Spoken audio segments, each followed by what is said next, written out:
Sean bienvenidos a un video más de Bitácora Virtual. Continuaremos trabajando la estrategia de Aprendo en Casa y en esta ocasión dirigida a los estudiantes de tercer y cuarto grado de secundaria, curso de Ciencias Sociales. Como saben, hemos iniciado ya la experiencia número 5 que tiene una duración de 3 semanas y se titula Construimos un país libre de discriminación con una ciudadanía crítica y activa. Sobre esta experiencia es importante recordar que la discriminación es una práctica de mucho tiempo atrás. Frente a esta situación debemos preguntarnos en qué medida los cambios ocurridos en el acceso a la educación han ayudado a disminuir la discriminación. Precisamente para conocer más de este tema trabajaremos la sesión titulada Interpretamos fuentes sobre el acceso a la educación en el Perú colonial. Aquí tomaremos en cuenta la competencia Construye interpretaciones históricas. Respecto a la etapa colonial, debemos recordar que la ciudad de Lima fue la sede del gobierno virreinal y acogió el 15 de mayo de 1544 al primer virrey del Perú, Blasco Núñez de Vela. Desde ese momento, la etapa colonial del Perú duró aproximadamente 300 años y estuvo marcada por las profundas diferencias sociales justificadas en la limpieza de sangre. Estas diferencias afectaron a todos los aspectos de la vida colonial y uno de ellos es la educación. ¿Crees que todas y todos se educaban en igualdad de condiciones? La idea de creerse superior a otra persona debido al honor heredado por la sangre fue muy fuerte en la sociedad colonial. En el centro de la concepción del honor como distinción social se encuentra sin duda el factor de la ascendencia, es decir, el origen, el linaje, el ser hijo de, ser sujetos esclarecidos en linaje. Presuponía principalmente, según la tradición hispánica, la limpieza de sangre, o sea, descender de cristianos viejos, de europeos o de españoles. Por otro lado, el deshonor se fundaba en cambio en el bajo nacimiento. Por eso se consideraba sin honor a un hijo natural, un hijo sacrílego, por ejemplo un hijo de presbítero o un hijo adulterio de una india. En ese sentido, por ejemplo, si hubiésemos sido hijos de españoles en esta época, lamentablemente hubiéramos gozado de más privilegios que los demás. Por otro lado, si hubiésemos nacido en una familia de mestizos o si hubiéramos sido cuarterones, es decir, hijo de español y mestizo o viceversa, hubiésemos vivido en gran desventaja y desigualdad. Para conocer más acerca de este tema vamos a leer la fuente número 1 titulada Real Cédula del 27 de septiembre de 1752, Prohibiciones para matricularse en la Universidad San Marcos de Lima. Aquí se menciona que no se admitían a matrículas los mestizos, zambos, mulatos y cuarterones. Aquí el rey le pide al virrey que prohíba que estas personas con ascendencia diversa sean admitidos en los colegios mayores para estudiar y si alguno de ellos ha obtenido algún grado de doctor, abogado u otra profesión, que estos fuesen nulos. En esta otra Real Cédula con fecha de 14 de julio de 1768 se menciona sobre lo propuesto en cuanto al estatuto de legitimidad y limpieza de sangre para entrar a colegios, graduarse en las universidades y recibirse de abogados en las audiencias. Aquí en esta Real Cédula se manifiesta que hay una multitud de abogados de oscuro nacimiento y malas costumbres y el rey le pide al virrey Amat prohibir por punto general y con las más severas penas que se reciba a los sujetos sin que primero se califique en toda forma su legitimidad y limpieza de sangre, repitiéndose esta misma prueba en las universidades para admitirlos a los grados y en las audiencias de los estrados de ellas. Por otro lado, en esta fuente 3 titulada Educación y Género en la época colonial, se menciona que en estos primeros años, 1550 a 1600, los niños y las niñas tenían acceso a profesores particulares y a la educación privada. Sin embargo, no se permitió que las niñas recibieran clases con los niños. Quienes no permitían esta coeducación era la iglesia, pues decía que había cuestiones de orden moral. En ese sentido, los profesores licenciados no debían aceptar en sus escuelas niñas para enseñarles a leer y a rezar, porque ello no se consideraba decente y se tuvieron que crear escuelas separadas para las chicas. Por otro lado, la fuente 4 se titula Aprendizajes femeninos en los colegios. Se recuerda que en el año 1603 se fundó la Casa de los Niños Expósitos, destinada a albergar a los niños blancos, hombres y mujeres sin padres. Los niños españoles aprendían a leer y escribir para dedicarse después a profesiones útiles y honestas. Por otro lado, las niñas, si eran de tez blanca, eran obligadas a servir en el hospital hasta los 18 años a 20. Luego podían ser dispuestas a diversos servicios. Si por el contrario la mujer no era blanca, era ofrecida como sirvienta a particulares o a instituciones de mujeres. El dinero que ellas recibían por su trabajo era entregado al hospital en retribución por su crianza. Y respecto a la educación de las indias nobles, es importante saber que se crearon beaterios de indias, principalmente en Cusco. La nobleza indígena, cansada de sentir que sus mujeres eran humilladas, sentía que estos establecimientos o beaterios les brindaba una educación que les garantizaba el poder y respeto, ya que con esta educación se mostraba públicamente que las indias respetaban las rigurosas reglas de castidad y sabían argumentar en castellano cuestiones religiosas. Ahora leamos la fuente 6, titulada El impacto de la Ilustración en la educación. La Ilustración fue un movimiento intelectual del siglo XVIII y esta tenía algunas ideas importantes. Una de las reformas que se buscaba era el talento, en lugar de la alcurnia o ascendencia, es decir, que la mejor manera para ser aceptado y ascender en la sociedad sea el talento o conocimiento antes de el origen. También este movimiento intelectual recomendaba que la enseñanza de las primeras letras fuera una obligación del Estado. Los jesuitas también participaron de la educación de Lima en aquellos años. Ellos se encargaron de la educación de los hijos de caciques y nobles.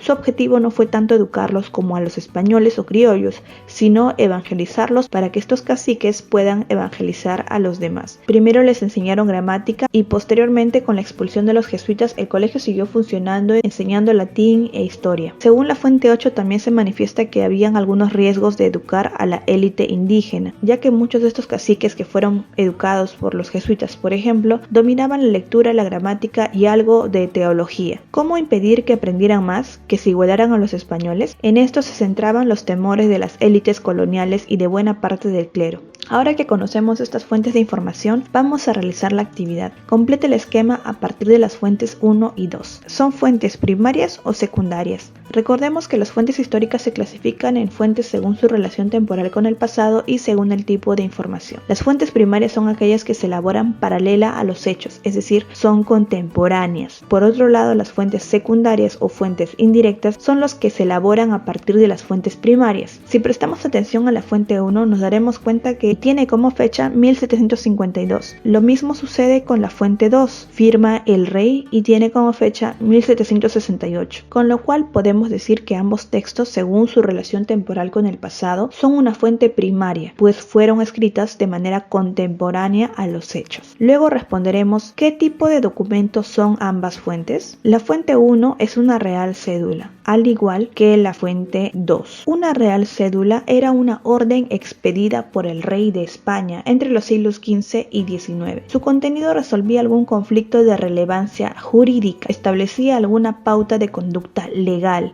creaba alguna institución, nombraba algún cargo real, otorgaba un derecho personal o colectivo u ordenaba alguna acción concreta. De acuerdo con esa información, estos documentos que hemos leído son de carácter jurídico y digamos que el documento semejante actual sería un decreto supremo, el cual cumple con una similar función. El decreto supremo es emitido por el presidente del Perú, mientras que la real cédula es emitida por el rey de España. Sin embargo, ambos documentos son de carácter legal o jurídico y tienen un objetivo de orden o mandato. ¿En qué coinciden ambas fuentes? Podemos decir que en ambos textos el rey prohíbe la educación de mulatos, negros, mestizos y que también el rey solicita una previa calificación del origen de cada estudiante. ¿Por qué se prohibió el acceso a la educación a ciertas castas? Esta respuesta la encontraremos en la fuente 2. Como vergonzoso a los que no se hayan manchados con el feo borrón de un vilísimo nacimiento de zambos, mulatos y otras peores castas, con quienes se avergüenzan de alternar y rozarse los hombres de las más medianas esferas, consideráis muy importante, me digne prohibir por punto general y con las más severas penas, sea prohibido sujeto alguno de los colegios, porque los hombres de ascendencia o de origen español se avergonzaban de relacionarse con profesionales, negros, mestizos, cuarterones, entre otros. Ahora, respecto a la fuente 3, 4 y 5, elabora un organizador con las ideas principales. En esta parte te ayudo en la organización de las ideas. Colocamos el título, ya que las tres fuentes hablan de la educación y género en la época colonial, y podemos podemos dividir estas ideas en educación de varones y educación de mujeres. Por ejemplo, una idea sería que los varones tenían acceso a la educación privada con profesores particulares y alejados de las niñas. Por otro lado, tenemos la educación de las mujeres.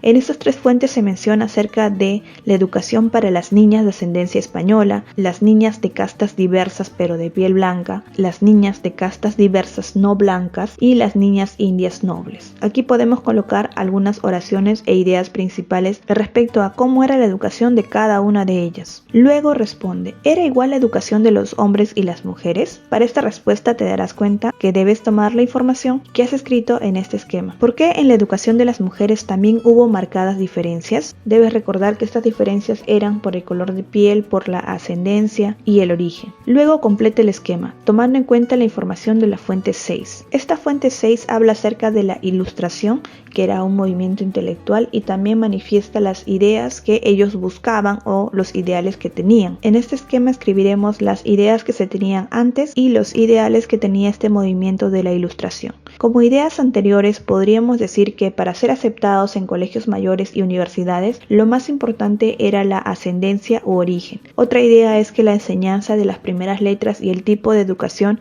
dependía de la familia. Luego responde sobre las fuentes 7 y 8. ¿Por qué fue importante la educación de los caciques para la organización colonial? ¿Cuál fue el temor de los españoles en educar a los caciques? Sobre esta última pregunta de la fuente 8 es importante recordar que los caciques dominaban la lectura, la gramática, la teología, y por eso los españoles tenían miedo que se igualaran a ellos. Finalmente extrae conclusiones. Toma en cuenta estas orientaciones para que escribas las conclusiones. Por ejemplo, puedes escribir ideas sobre las marcadas diferencias en la educación de los diversos grupos sociales en la colonia. Puedes explicar con tus palabras, a modo de conclusión, en qué medida la educación en la colonia reflejaba formas de distinción y si se han mantenido. Otra conclusión que podrás escribir puede ser la comparación entre las características o ideas de la educación colonial con la educación actual en nuestra comunidad. Sobre lo primero, una conclusión sería que en la colonia no había acceso a la educación de manera equitativa. Se tomaba gran importancia a la ascendencia española para ser educados. Por otro lado, las mujeres no podían acceder a una educación similar a la de los varones, debido a algunas ideas provenientes de la iglesia. Estoy segura que tú puedes escribir las otras conclusiones y para eso puedes apoyarte de esta pregunta o esta idea. Finalmente, no olvides evaluar tu avance con estos criterios.